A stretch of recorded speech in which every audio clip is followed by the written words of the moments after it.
अस्सलाम अलैकुम दोस्तों। आज हम बातें करने वाले हैं दिल को सुकून किस तरह से पहुंचाएं। आज लोगों के दिलों में सुकून नहीं है। सुकून के लिए लोग कहीं घूमने जाते हैं, कोई डांस करता है, कोई म्यूजिक सुनता है, लेकिन क्या इससे सुकून मिलता है?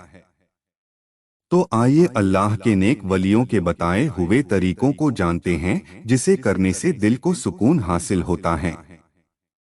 हजरत इब्राहिम खवास रहमतुल्लाह अलैह अल्लाह के बहुत बड़े वली गुजरे हैं। इनका शुमार बड़े ऊंचे मर्तबे के बुजुर्गों में होता है। वो फरमाते हैं कि दिल की दवाएं 5 हैं। अगर इंसान इस पर अमल करे तो अल्लाह ताला दिलों को सुकून देता है और उसकी बेचैनी और परेशानियों को खत्म कर देता है। तो चलिए जानते हैं वो कौन से 5 अमल है जिसे करने से दिल को सुकून मिलता है।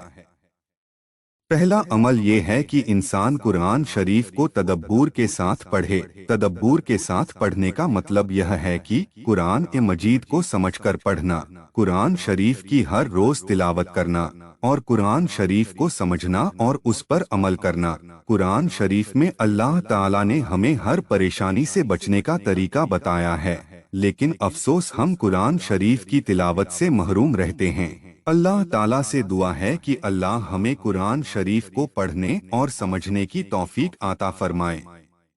दूसरा अमल ये है कि इंसान का खाली पेट रहना, यानी जब आपको भूख लगे तब आप खाना खाए। कई बार हम इतना खा लेते हैं कि सही से चल फिर भी नहीं सकते, यानी पेट में जरा सी भी जगह नहीं बचती और थोड़ी देर बाद फिर भूख लगना शुरू भी नहीं होता, फिर से खाना शुरू कर देते हैं। यानी हर वक्त कुछ न कुछ खाते रहते हैं। पूरा दिन खाते खाते गुजर रहा है और सोते सोते दिन गुजार रहे हैं।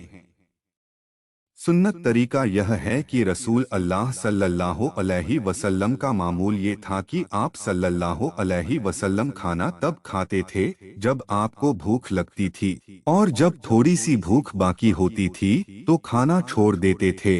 तो दूसरी चीज यही है कि इंसान थोड़ा खाली पेट रहे। तीसरा अमल ये है कि रात को तहज्जुद पढ़े। प्यारे दोस्तों, अगर सोचे तो हमने और आपने रात में कितनी बार तहज्जुद की नमाज पढ़ी है? क्या कभी हम तहज्जुद की नमाज पढ़ने की सोचते भी हैं?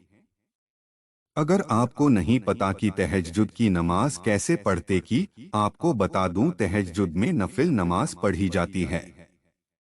चौथा अमल ये है कि सहरी के वक्त अल्लाह की बारगाह में गिड़गिड़ाना, सहरी के वक्त अल्लाह के सामने रोना, अल्लाह से मांगना।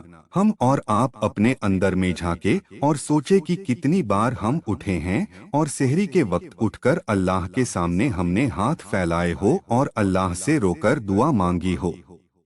पांचवा अमल ये है कि स्वालिहीन की सोहबत इख्तियार करना, यानी नेक लोगों के साथ रहना और उनकी तरह जिंदगी गुजारना। उलेमा के साथ उठना बैठना, वक्त गुजारना और उनसे अच्छी अच्छी बातें सीखना और उनके साथ अच्छे ताल्लुकात रखना और दीनदारों के साथ रहना जिनके दिल में अल्लाह और उसके रसूल की मोहब्बत और डर हो, जो खुद भी गलत काम न करता हो और आपको भी बुरे कामों से बचाए। दोस्तों, ये वो 5 अमल है जिसे करने से इंशाअल्लाह आपके दिल को सुकून हासिल होगा और बेचैनी खत्म हो जाएगी। दोस्तों, यही वो 5 अमल हैं जिनके बारे में हजरत इब्राहिम खवास रहमतुल्लाह अलैह ने फरमाया कि अगर इंसान इस 5 अमल को करे तो उसके दिल को सुकून मिलेगा और उसकी बेचैनी खत्म हो जाएगी। हजरत इब्राहिम खवास रहमतुल्लाह अलैह फरमाते हैं, ये 5 अमल दिल की दवाएं हैं। मेरे प्यारे दोस्तों, हम और आप दिल को सुकून दिलाने के लिए, सुकून हासिल करने के लिए कौन सा अमल करते हैं? असल में ये चीजें हैं जिनसे हमारे दिल को सुकून हासिल होता है। कुरान शरीफ में अल्लाह ताला ने फरमाया, अला बिज़िक्रिल्लाहि तत्मइन्नुल कुलूब, के दिलों को सुकून तो अल्लाह के जिक्र से मिलता है। आज जब मैं पढ़ रहा था तो ये बातें मेरे सामने आई तो मुझे लगा आप लोगों तक ये जानकारी शेयर करनी चाहिए, और अगर आपका कोई सवाल हो तो आप कमेंट में हमसे पूछ सकते हैं। अल्लाह ताला से दुआ है कि हमें नेक और अच्छा इंसान बनने की तौफीक अता फरमाए, हर बुरे कामों से बचाए, और आपसे गुजारिश है कि इस वीडियो को ज्यादा लोगों तक शेयर करें ताकि इससे और लोग भी फायदा हासिल कर सके।